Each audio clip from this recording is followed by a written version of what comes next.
Astaghfirullah. Bismillahirrahmanirrahim. Assalamualaikum warahmatullahi wabarakatuh.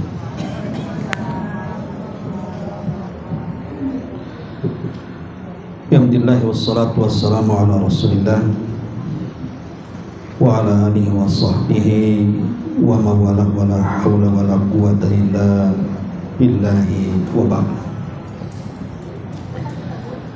Sebelumnya saya minta maaf, ini sudah 2 kali pula telatnya. Kemarin ketiduran, tadi pula memang anak-anak lagi ujian, jadi jam 9 itu sebenarnya sudah mau berangkat. Cuman Ustaz Soleh minta tolonglah, katanya awasi anak-anak sebentar aja untuk dokumentasi. Jadi awasi ujian, lupa pula tadi, hampir lupa tadi itu. Jadi sekali lagi saya minta maaf. Baik, kita lanjutkan kajian tafsir kita, masih membahas surah Al-Baqarah, dan kita masuk pada ayat A'udzubillahi minasyaitonirrajim. Wala taqulu liman yuqtalu fi sabilillahi amwat bal ahya walakin la tash'urun. Dan janganlah kalian mengatakan orang-orang yang terbunuh di jalan Allah mereka telah mati. Sebenarnya mereka hidup, tetapi kamu yang tidak menyadarinya. Ma'asyiral muslimat yang dimuliakan Allah Subhanahu wa taala, ayat ini semakna dengan surah Al-Imran ayat 169 dan seterusnya, di mana Allah Subhanahu wa taala mengatakan wala tahsabannal ladzina qutilu fi sabilillahi amwatan bal ahya inda rabbihim yurzaqun. Janganlah sekali-kali kalian mengira bahwa orang-orang yang gugur di jalan Allah itu mati. Sebenarnya mereka itu hidup dan dianugerahkan rizki di sisi Rabbnya. Ma'asyiral muslimat yang dimuliakan Allah Subhanahu wa taala, ayat ini ada yang mengatakan bahwa asbab nuzulnya adalah bagi para syuhada yang gugur di Badar. Jadi ada dalam sejarah itu perang yang merupakan perang penentu, makanya perangnya disebut Furqan, pembeda, dan perang itu disebut perang Badar. Lah, perang Badar itu terjadi di bulan Ramadan, tepat di tanggal 17. Dan kita tahu bahwa perang ini adalah perang perdana Nabi Shallallahu Alaihi Wasallam. Karena ketika itu Nabi Shallallahu Alaihi Wasallam baru saja hijrah dari Mekah ke Madinah. Kemudian Nabi Shallallahu Alaihi Wasallam mulai mengumandangkan genderang perang dengan cara mengutus pasukan-pasukan yang tidak dipimpin dia. Salah satunya pasukan Hamzah bin Abdul Muthalib, itu yang pertama. Kemudian disusul oleh pasukan Abdurrahman ibn Auf, kemudian disusul oleh pasukan Abu Ubaidah ibn Jarrah, dan yang ketiga pasukan Sa'ad bin Abi Waqqas. Lah, pasukan Sa'ad bin Abi Waqqas inilah yang ditugaskan Nabi Shallallahu Alaihi Wasallam untuk mencegat kafilahnya Abi Sufyan. Yang ketika itu Abi Sufyan baru saja pulang dari Syam membawa dagangan orang-orang Quraisy. Jadi Nabi Shallallahu Alaihi Wasallam mengutus sahabat untuk mencegat dagangan itu di sebuah tempat namanya Haror. Tapi sayang, Sa'ad bin Abi Waqqas radhiyallahu an ketika sampai di Haror, rupanya Abi Sufyan sudah melewati sehari sebelumnya, jadi tidak sempat mendapati Abi Sufyan. Tapi bukan berarti ini kegagalan para sahabat, tidak. Karena Nabi SAW hakikatnya hanya ingin memberikan pesan kepada orang-orang kafir Quraisy bahwa sekarang mereka sudah kuat, mereka sudah bisa berperang. Itu pesan Nabi SAW kepada orang-orang Quraisy dengan mengirim pasukan-pasukan khusus yang tidak dipimpin dia. Nah, setelah kemudian Syariah yang dipimpin Sa'ad bin Abi Waqqas inilah terjadi setelahnya perang Badar. Perang Badar Kubro namanya. Yang ketika itu pasukan kaum muslimin jumlahnya sekitar 313, ada yang mengatakan 314 orang melawan 1000 lebih. Lah Allah Subhanahu wa taala takdirkan di peperangan ini Allah menangkan kaum muslimin. Tetapi ada sebagian para sahabat yang gugur di perang Badar ini, sehingga orang-orang Quraisy ketika mereka mengatakan bahwa lihat bagaimana sahabat Muhammad itu rela membela Muhammad, sehingga mereka gugur di perang Badar, sesungguhnya kematian mereka sia-sia. Lah dari ucapan orang-orang musyrik yang mengatakan bahwa kematian para sahabat di perang Badar itu sia-sia, maka turun ayat ini, wala taqulu liman yuqtalu fi sabilillahi amwat bal ahya walakin la tash'urun. Mereka tidak mati sia-sia. Justru Allah katakan, janganlah kalian mengatakan orang-orang yang terbunuh di perang Badar itu mereka mati sia-sia, tidak. Bahkan sebenarnya mereka hidup, tetapi kamu yang tidak menyadari.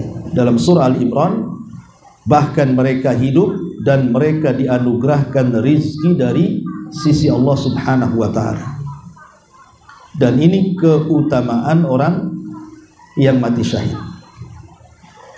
Makanya disebutkan dalam surah An-Nisa ayat 96, 95, 96, wa faddalallahu al-mujahidina 'alal qa'idina ajran 'azima darajatim minhu wa maghfiratan wa rahmatan wa kana Allaha ghafurar rahima.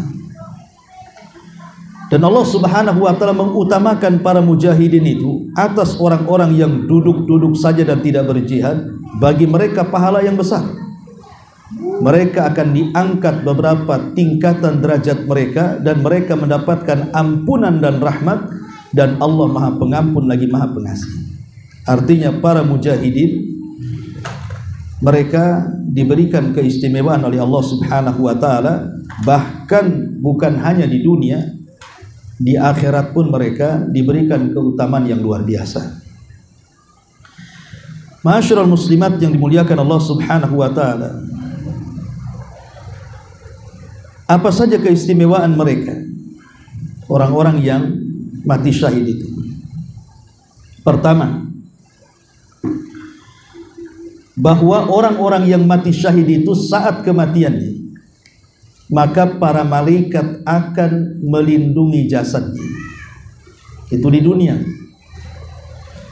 Ingat sewaktu saya bercerita tentang kematian ayahanda Jabir ibn Abdullah. Siapa? Abdullah ibn Haram. Jadi ada sahabat namanya Abdullah ibn Haram. Itu salah satu tokoh dari tokoh-tokoh Madinah di zaman itu.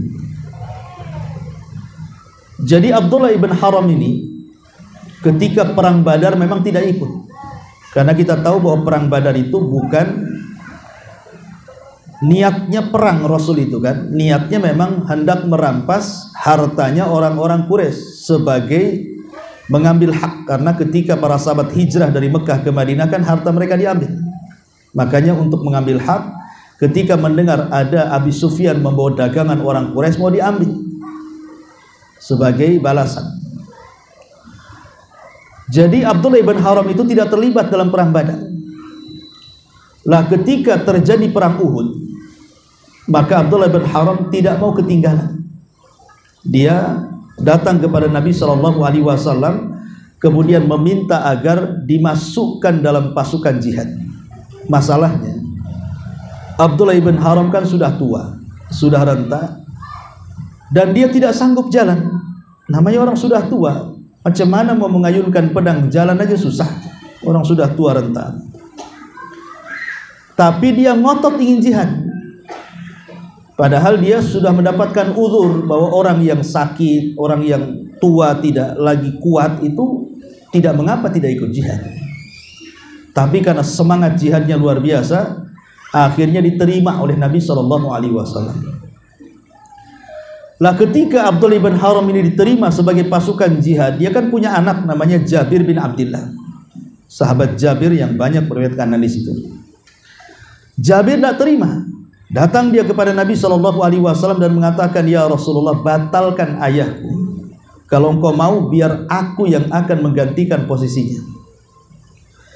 Akhirnya kemudian Rasul mempertemukan Jabir dengan ayahnya, Abdullah bin Haram, ngamu ayahnya, dan mengatakan kepada Jabir, ya Jabir, laulal jannah la afartuka iyak. Hei Jabir, kalau bukan karena sorga, aku siap digantikan posisiku. Masalahnya ini sorga, aku nggak mau.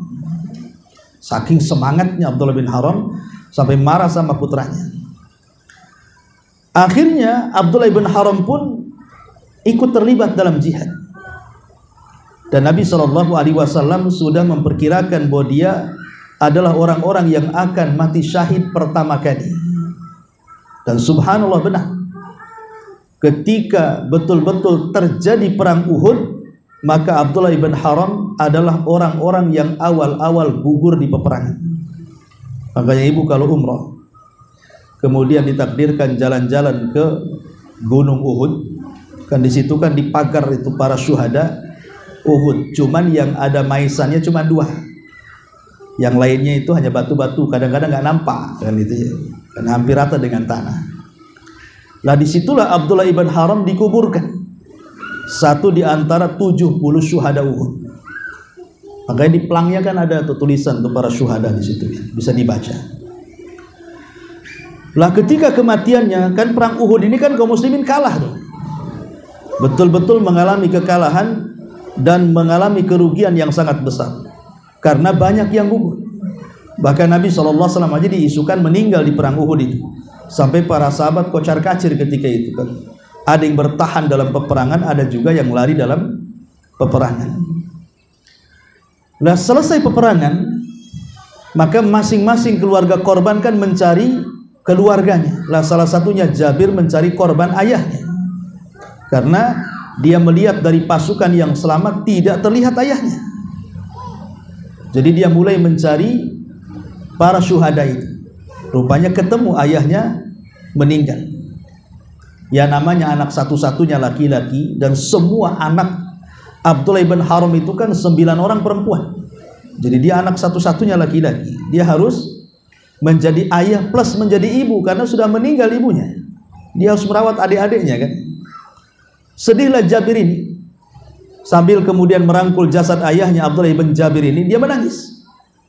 Disitulah Nabi SAW lewat, kemudian menenangkan Jabir dan mengatakan, ya Jabir, tabki aula tabki, ma zalatil malaikatu tudhalliluhu bi ajnihatiha. Dari sini Rasul bersabda dalam hadis yang disepakati Bukhari Muslim, kata Nabi kepada Jabir, wahai Jabir, menangis ataupun tidak menangis, sesungguhnya jasad ayahmu sedang dinaungi oleh para malaikat dengan sayap-sayapnya. Jadi walaupun Uhud tidak ada pepohonan, ya, seolah-olah jasadnya Abdullah ibn Haram itu dinaungi oleh semacam naungan gitu. Padahal yang menaungi adalah malaikat dengan sayap mereka. Dan ini keutamaan para mujahidin. Lah rupanya di samping jasad Abdullah ibn Haram itu ada jasad kawannya juga yang sama-sama tua dan sama-sama sakit. Kalau yang Abdullah bin Haram kan sudah tua renta. Lah yang di sampingnya namanya Amr ibn Jamuh. Amr ibn Jamuh ini sudah tua, bukan hanya tua, dia pincang, tidak bisa jalan. Tapi dia pun ingin berjihad dan mati juga di awal-awal peperangan. Rupanya Nabi SAW mengatakan ketika hendak menguburkan Abdullah ibn Haram, kuburkanlah Abdullah ibn Haram bersama kawannya Amr ibn Jam. Kemudian Rasul berikan alasannya, karena ketika keduanya hidup, keduanya senantiasa bersama-sama beribadah kepada Allah Subhanahu wa ta'ala. Maka dalam satu lubang itu dikuburkan Abdullah ibn Haram dan Amr ibn Jam. Karena semasa di dunia keduanya kemana-mana berdua saja. Kedua kakek ini kemana-mana berdua, ngaji berdua, baca Quran berdua, sholat malam berdua, pokoknya betul-betul menjadi teman karena Allah Subhanahu wa ta'ala. Makanya kata Rasul, kuburkan dalam satu lubang. Makanya penting kita ini di dunia punya kawan yang bisa mengingatkan. Kawan banyak, tapi kalau bisa ada beberapa kawan khusus itu yang bisa mengingatkan kita, gitu maksudnya. Jangan kemudian semua kawan diambil, yang baik yang buruk, tapi tidak diseleksi, ya. Ini yang pertama. Yang kedua, hadis dari Anas ibn Malik radhiyallahu anhu. Kata Nabi SAW, ma ahadun yadkhulul jannah yuhibbu an yarji'a ila dunya walahu ma 'alal ardi min syai'in illa syahid yatamanna an yarji'a ila dunya fayuqtalu asyra marrat lima yara minal karamah. Dari Anas ibn Malik radhiyallahu an, beliau bersabda, tiada seorang pun yang telah masuk ke dalam sorga lalu ia ingin kembali ke dunia untuk memperoleh sesuatu yang ada di dalamnya, kecuali orang yang mati syahid. Dia berharap untuk dikembalikan ke dunia sehingga terbunuh kembali sebanyak 10 kali karena apa yang didapatkan dari kemuliaan saat mati syahidnya. Lihat bahwa ini keutamaan orang yang mati syahid. Kata Nabi SAW, siapapun orang yang masuk surga tidak mungkin keluar. Orang kalau sudah masuk surga itu tidak mungkin mau keluar ke dunia. Masalahnya ketika Allah Subhanahu wa ta'ala menceritakan soal dunia dan akhirat itu, Allah dahulukan dunia baru akhirat. Seperti Allah mengatakan di dalam Al-Quran, di mana Allah Subhanahu wa ta'ala mengatakan wal akhiratu khairun wa abqa, dan akhirat itu lebih baik dan lebih kekal. Sebelumnya Allah bercerita soal dunia. Jadi konteks dunia dan akhirat kalau Allah sebut dalam Quran itu biasanya Allah dahulukan dunia baru akhirat. Inilah yang menyebabkan kenapa kita ini ragu-ragu dengan akhirat, karena kita terlahir di dunia. Dan akhirat itu hanya sebatas cerita. Kalau kita tidak beriman benar-benar, orang tidak yakin dengan akhirat. Kalau orang beriman benar-benar baru yakin kan ada akhirat itu. Coba kalau kita balik, Bu, ya, akhirat lebih dulu dibandingkan dunia. Ibu lahir di sorga, kira-kira mau balik ke dunia? Ya nggak mungkin mau lah. Karena kita lahir di dunia itulah makanya tidak mau masuk sorga. Yang ngomong aja mau masuk surga, tapi kenyataannya itu kan amalannya tidak mau mengamalkan amalan ahli surga kan. Berarti sebenarnya antara lisan dan perbuatan itu kurang cocok tuh. Nah, ketika orang-orang dimasukkan ke dalam surga, maka Rasul mengatakan tidak ada satupun orang mau keluar dari surga kecuali para syuhada. Justru para syuhada itu ingin dibalikan ke dunia. Kenapa demikian? Karena kemuliaan orang yang mati syahid di mata mereka. Semua orang meninggal itu merasakan sakarat. Orang yang meninggal dunia pasti merasakan sakit, kecuali para syuhada. Para syuhada tidak merasakan sakit sedikit pun, karena mereka sudah mati sebelum mati. Artinya mungkin secara lahiriah kita melihat ada para syuhada itu dibom, ya, kemudian ditembak, kemudian ditusuk, macam-macam lah kematian para syuhada itu. Nampaknya kan sakit sekali itu, tapi hakikatnya mereka tidak merasakan sakit para syuhada itu. Dan ini keistimewaan kan para syuhada itu. Saat kematiannya tidak merasakan sakit, dan saat meninggal dunia Allah Subhanahu wa ta'ala langsung berikan nikmat kubur, dan ketika di akhirat tidak ada proses hisab dan adab. Para syuhada itu direct masuk surga, keluar dari kuburan saja langsung masuk surga. Lah, makanya kenapa kemudian para syuhada itu ketika masuk surga mereka bercita-cita ingin kembali ke dunia? Karena masih dalam cerita Abdullah ibn Haram tadi, itu ada penggalan cerita juga. Jadi saat Abdullah ibn Haram ini meninggal dunia, Allah Subhanahu wa ta'ala kemudian memanggil ruhnya dan mengatakan, tamanna ya abdi, berangan-anganlah wahai hamba-hamba. Wahai Abdullah ibn Haram, tamanna, berangan-anganlah, kira-kira kalau engkau mau diberikan sesuatu olehku, kira-kira minta apa? Jadi Allah menawarkan. Tapi Abdullah ibn Haram mengatakan, ya Rabb, aku hanya ingin kembali hidup supaya aku bisa berjihad kedua kalinya, dan supaya aku bisa mati syahid kedua kalinya. Tapi Allah mengatakan, wahai Abdullah, mustahil orang yang mati hidup lagi, nggak mungkin. Orang udah mati-matilah, nggak mungkin hidup lagi. Ya, maka kemudian Abdullah bin Haram mengatakan, kalau begitu habarkan kondisiku kepada Jabir putraku, habarkan kondisiku kepada keluargaku, habarkan kondisiku kepada kaum muslimin. Dari sini turun ayat surah Al-Imran tadi, wala tahsabanna alladhina qutilu fi sabilillahi amwat bal ahya inda rabbihim yurzakun. Jangan kau kira bahwa orang yang mati di jalan Allah itu mereka mati, tidak, bahkan mereka hidup dan mereka diberikan rizki oleh Allah. Lah, ayat surah Al-Imran ini turun karena peristiwa Abdullah ibn Haram. Taib, ini yang kedua. Yang ketiga,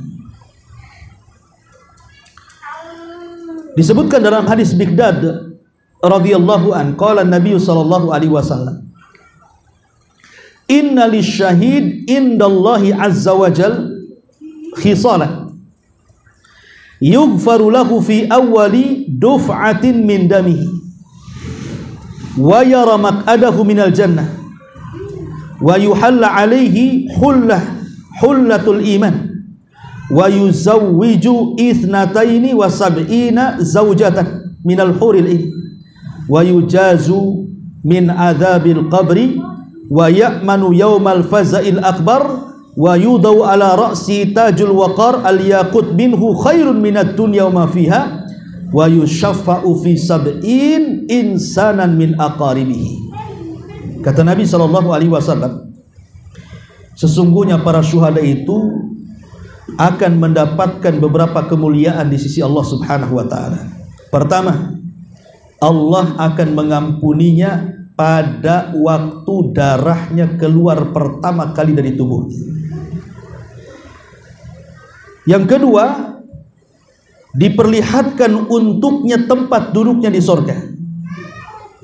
Yang ketiga, diberi hiasan dengan perhiasan iman. Yang keempat, dinikahkan dengan 72 bidadari dari surga. Yang kelima, diselamatkan dari siksa kubur. Yang keenam, mendapatkan keamanan dari ketakutan yang sangat besar kelak di padang mahsyar. Kemudian yang ketujuh, dipakaikan baginya mahkota kerendahan hati yang sebutir mutiaranya lebih baik dari dunia dan isinya. Yang kedelapan, dan diperolehkan baginya untuk memberikan syafaat bagi 70 orang dari keluarganya. Subhanallah, ya. Bagaimana keutamaan yang istimewa ini bagi para syuhada.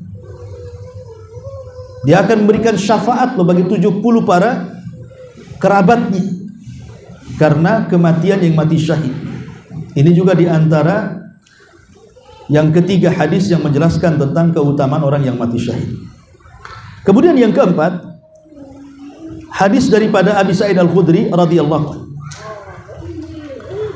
di mana Nabi sallallahu alaihi wasallam bersabda, arwahuhum fi jawfi tayri khudrin laha qanadilu mu'allaqatun bil arsy tasrahu minal jannati haitsu sya'at thumma ta'wi ila tilkal qanadili fattala ilaihim rabbuhum ittila'atan faqala hal tashtahuna syai'an qalu ayu syai'in nashtahi ya rabb wa nahnu nasrah minal jannah haitsu syi'na fa fa'ala dzalika bihim thalatha marrat falamma ra'au annahum lan yutraku min an yus'alu qalu ya rabb nuridu an tarudda arwahana fi ajsadina hatta nuqtala fi sabilika marratan ukhra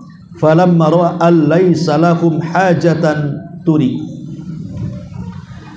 Dalam sebuah hadis yang dikeluarkan Imam Muslim, ruh-ruh mereka, maksudnya ruh para syuhada, berada pada tembolok-tembolok burung yang berwarna hijau yang memiliki sarang yang tergantung di atas arsy. Dia terbang di dalam surga kemanapun dia berkehendak.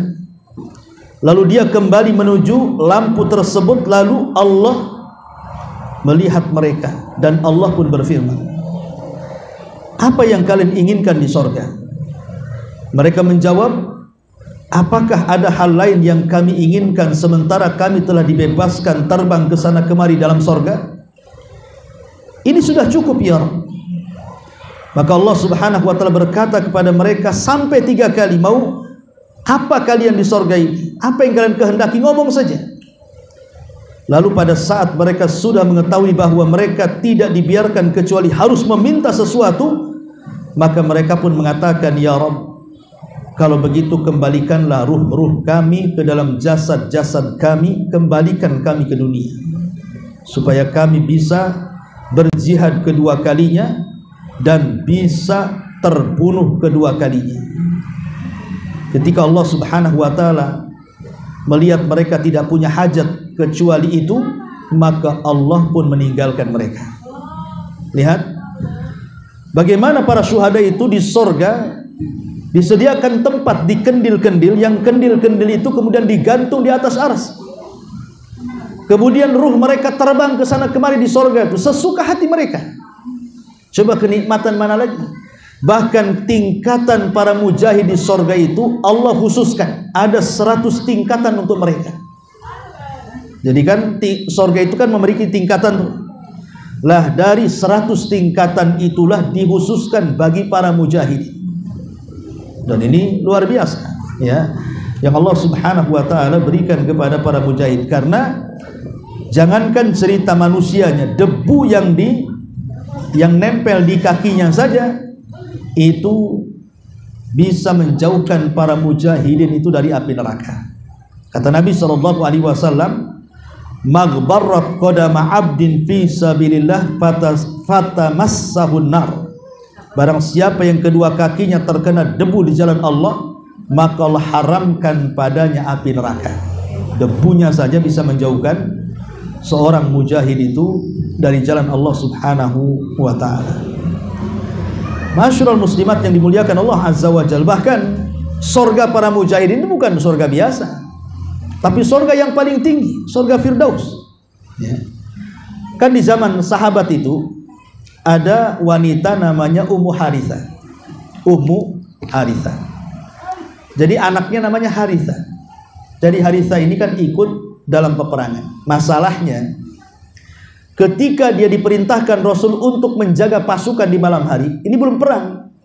Harithah ini disuruh untuk menjaga di malam hari. Jangan-jangan ada musuh nyerang, suruh jaga saja di perbatasan. Tiba-tiba ada kaum muslimin mengira bahwa Harithah itu musuh. Akhirnya dipanah. Mati dia. Disangkanya Harithah ini musuhnya, padahal sahabat kan itu. Namanya malam-malam tidak tahu kan, disangka penyusup. Padahal dia orang yang ditugaskan Rasul untuk menjaga malam. Lah, setelah terjadi peperangan dan Allah menangkan, para sahabat dipulang yang selamat. Lah ibunya Ummu Harithah ini bertanya, di mana anak saya, katanya. Maka orang-orang mengatakan anakmu tidak mati syahid. Maksudnya tidak mati dalam peperangan, tapi mati karena salah sasaran. Disangka musuh padahal orang Islam. Menangislah Ummu Harithah ini. Kenapa anaknya tidak mati dalam peperangan? Kenapa mati salah sasaran, kan gitu ya. Jadi seolah-olah jangan-jangan anak saya tidak mati syahid. Menangislah Ummu Harithah datang kepada Nabi, melaporkan soal anaknya. Maka Nabi SAW mengatakan, ketika Ummu Harithah menangis itu, kata Rasul, ya Ummu Harithah, innaha jinan fil jannati wa inna ibnaki asabal firdausil a'la. Ya wahai Ummu Harithah, sesungguhnya di sorga itu terdapat tingkatan-tingkatan, dan putramu Harithah akan mendapatkan sorga firdaus yang paling tinggi di sorga. Nah, di sini dikeluarkan Imam Bukhari. Artinya walaupun mati salah sasaran kan niatnya sudah jihad kan itu, dan memang tidak ada unsur kesengajaan. Sahabat yang memanah pun tidak tahu kalau itu sahabat, namanya dalam suasana peperangan kan. Jadi terbunuhlah dengan cara seperti itu. Tapi Rasul itu menganggap Harithah itu mati syahid, dan dia dihadiahi sorga yang paling tinggi, sorga Firdaus ya. Jadi para mujahid itu akan ditempatkan di tempat yang paling tinggi ya. Tetapi orang-orang yang mendapatkan pahala syahid tidak mesti harus gugur di medan perang. Seperti umpamanya Khalid ibn Walid. Khalid ibn Walid ini kan dari zaman Nabi SAW semasa belum masuk Islam saja, kalau memimpin perang itu kan nggak pernah kalah tuh Khalid itu. Bahkan kekalahan di perang Uhud itu kan karena Khalid tuh. Karena Khalid ketika itu masih kafir. Ketika Rasul meninggal, kemudian di zaman Abu Bakar Siddiq, Khalid kan menjadi panglima perang. Dalam setiap peperangan, baik di masa Rasul, di masa Abu Bakar, di masa Umar, tidak pernah kalah. Bahkan badan Khalid itu entah berapa tusukan panah, sabetan pedang, tancapan tombak, dan begitu sudah nggak kehitung tuh dari atas kepala sampai kaki. Tapi Allah takdirkan dia mati bukan dalam peperangan, tapi mati di pembaringan. Sakit dia. Matinya Khalid itu justru di kasur, sedang sakit. Harusnya kan orang semacam Khalid kan mati di medan perang kan ya. Nangislah Khalid ini dan mengatakan, harusnya saya matilah di pertempuran, kenapa saya harus mati di pembaringan, kata. Maka Abdullah ibn Abbas radhiyallahu anhuma mengatakan kepada Serai menenangkan, wahai Khalid, kenapa Allah takdirkan engkau tidak mati dalam peperangan, dan Allah takdirkan engkau mati dalam pembaringan? Sesungguhnya Rasul pernah mengatakan kepadamu bahwa engkau adalah pedang dari pedang-pedang Allah. Kalau engkau mati dalam peperangan, berarti pedang Allah mengalami kekalahan, dan pedang Allah tidak mungkin kalah, tidak mungkin patah. Makanya Allah takdirkan engkau mati dalam pembaringan, tidak mati dalam peperangan. Tetapi wahai Khalid, selama engkau masih meminta agar engkau mati syahid, kalaupun kau mati dalam pembaringan, maka engkau sudah dianggap mati syahid. Dari sini kemudian Rasul mengatakan, man sa'alallaha asyhadata bisidqin ballagahullahu manazila syuhada wa in mata ala firashihi. Barang siapa yang memohon mati syahid kepada Allah dengan sebenarnya, maka Allah akan menyampaikannya pada tingkat orang yang mati syahid sekalipun dia mati di atas ranjang tidurnya. Artinya yang penting kita sudah ada niat ingin berjihad, itu sudah bagus. Karena orang yang tidak punya niat dalam hatinya ingin berjihad, berarti ada kemunafikan dalam badannya. Wallahu alam. Ini diantara keterangan singkat tentang ayat wala taqulu liman yuqtalu fi sabilillahi amwat bal ahya walakin la tash'urun. Baik, sampai di sini. Kalau ada yang bertanya silakan.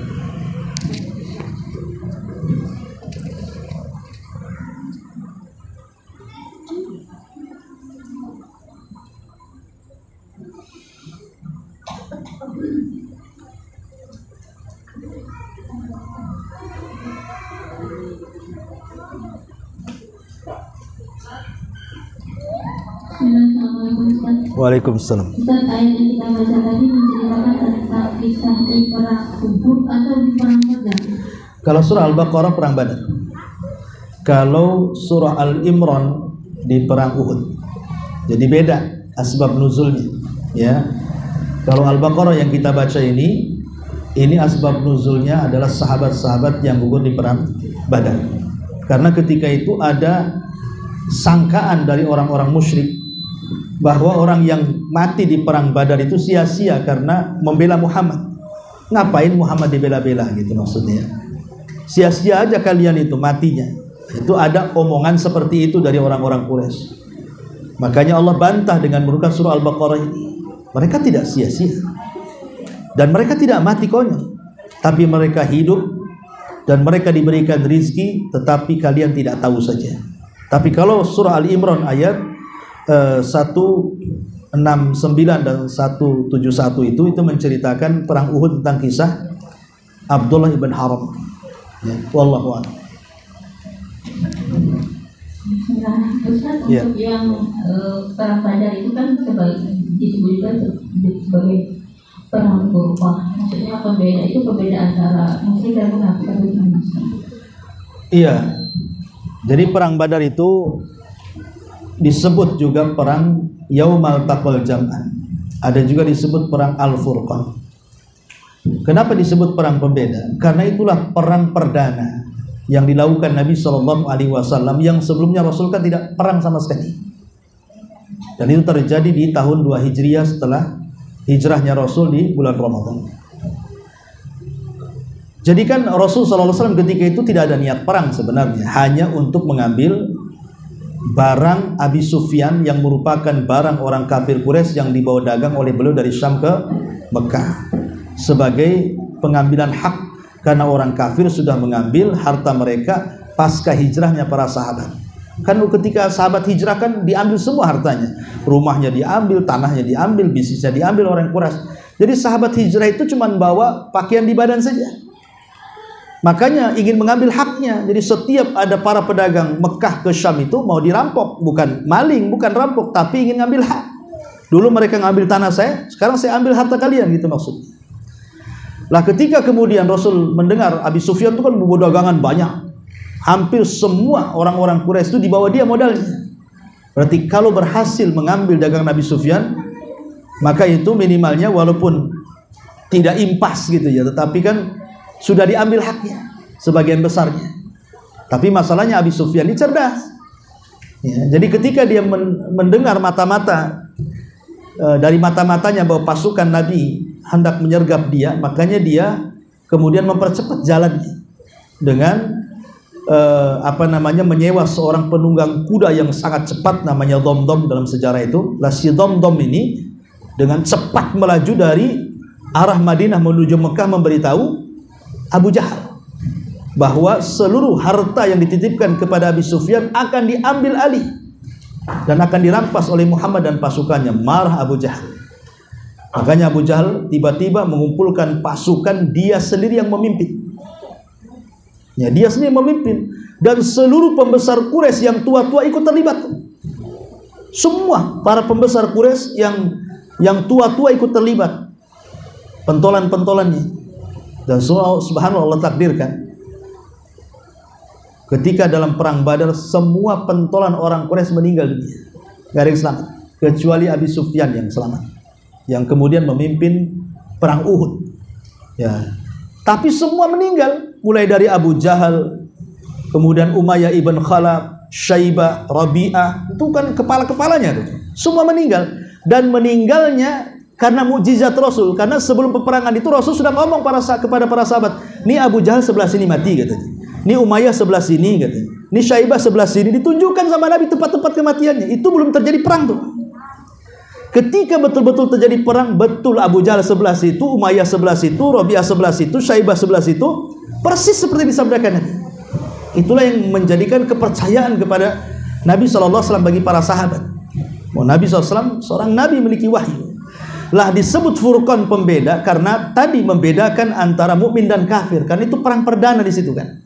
Sampai-sampai Rasul ketakutan, takut kalah. Sampai ketika malam harinya, keesokan harinya mau terjadi perang itu kan, Nabi sampai istighotsah. Istighotsah itu bukan hanya minta pertolongan biasa, tapi meminta pertolongan di saat genting itu dalam bahasa Arabnya disebut istighotsah. Dan Allah Subhanahu wa taala gambarkan dalam surah Al-Anfal, "Idz tastaghitsuna rabbakum fastajaba lakum." Ingat ketika engkau meminta istighotsah wahai Muhammad, Allah ijabah doa-doamu. Jadi malam hari bersama Abu Bakar, Nabi berdoa lama sekali sampai terhempas angin, tidak sadar selendangnya terjatuh. Itu diambilkan sama Abu Bakar, selendang itu dipasangkan kembali di pundak Rasul sambil mengatakan, "Hasbuka ya Rasul," cukup wahai Rasul, Allah sudah mengijabah doa. Nah, salah satu doa yang dipanjatkan Rasul adalah, "Intahlik hadhil isabah falan tu'bad abada." Ya Rabb, kalau kau hancurkan pasukan yang sedikit di Badar ini, engkau tidak akan ada yang menyembah selama-lamanya. Ini disebut furqan. Kalau sampai perang ini kalah, Rasul terbunuh, selesailah Islam sampai di situ. Maka Rasul mengatakan, kalau kelompok yang sedikit ini kalah, sudah tidak ada lagi yang menyembah Allah di permukaan bumi. Tiba-tiba Rasul tersenyum kepada Abu Bakar dan mengatakan, "Absyir ya Abu Bakrin," berbahagialah wahai Abu Bakar, aku sudah melihat Allah menurunkan 1000 malaikat di malam ini, katanya. Ketika keesokan harinya saat awal peperangan, Allah tambah lagi 2000. Ketika betul-betul perang berkecamuk, Allah tambah lagi 2000 lagi. Jadi 5000 malaikat terlibat di situ, dipimpin oleh Jibril. Bayangkan kalau yang perang Jibril membawa pasukan, ya selesailah kan itu. Makanya orang-orang Quraisy bingung. Orang Islam belum nyabut pedang, kepala orang Quraisy sudah melayang kan gitu. Nah, siapa yang menyabet itu? Rupanya para malaikat. Sampai-sampai Abi Sufyan yang kabur berhasil selamat sampai di Mekah itu kan laporan sama Abu Lahab. Abu Lahab ini pengecut, dah ikut perang. Dia nyewa orang saja, kau aja yang berangkat saya bayar, katanya. Saking pengecutnya Abu Lahab. Lah Abi Sufyan laporan kepada Abu Lahab, katanya, "Aku melihat tentara-tentara aneh dari pasukan Muhammad. Mereka menunggang kuda putih dengan pedang terhunus di tangan-tangan mereka." Lah di samping Abu Lahab itu ada budaknya Fadl ibn Abbas. Dia sudah masuk Islam, cuman menyembunyikan keislamannya. Tiba-tiba dia mengatakan, "Itulah malaikat yang menolong pasukan Muhammad." Marah Abu Lahab. Ditempelengnya nih budaknya si Fadl ini.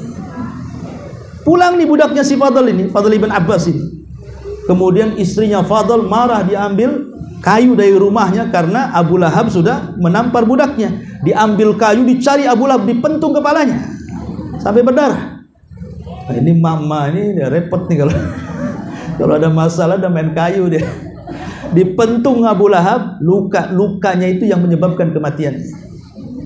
Lukanya itu ketika Abu Lahab sedang safar hendak pergi dagang, di tengah jalan karena lukanya semakin memarah, akhirnya di tengah jalan dia pun meninggal dunia. Dan jasadnya dibiarkan 3 hari begitu saja sampai membusuk. Sampai kemudian orang-orang Quraisy mengatakan kepada anak-anaknya, "Kenapa tidak dikuburkan ayah?" Kata anak-anak, "Bagaimana aku akan mengambil jasad? Bau sekali." Akhirnya dilempari batu. Dengan cara itulah dikuburkannya. Karena batunya numpuk, sudah kuburannya di situ.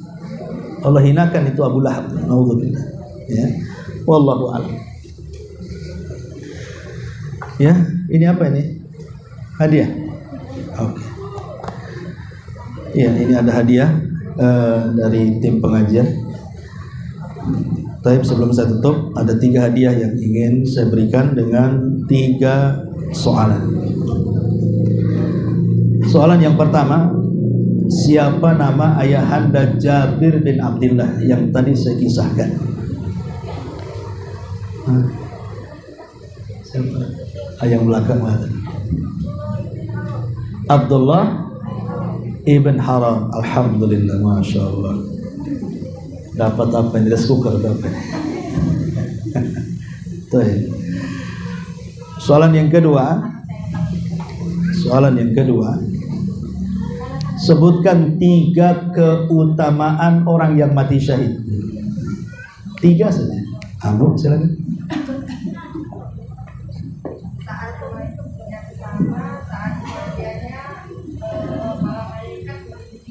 Oke. Mereka belajar pada tembok-tembok, para burung yang di atas arsy. Alhamdulillah. Yang ketiga, Para keluarga akan dapat kemuliaan. kemuliaannya apa? Kemuliaannya banyak. Iya, sebutkan satu aja. Kan mengaku tidak sudah satu. Masya Allah. Iya, Zakallah. Dapat tadi. Ini enggak ya, lumayan. Taib, yang ketiga. Pertanyaan ketiga. Siapa wanita di zaman itu? Nama wanita yang anaknya meninggal salah sasaran. Yang paling belakang. Ummu Harithah. Masya Allah. Ahsan. Taib. Ya, karena cuma 3 itu yang bisa diberikan. Taib, sampai di sini.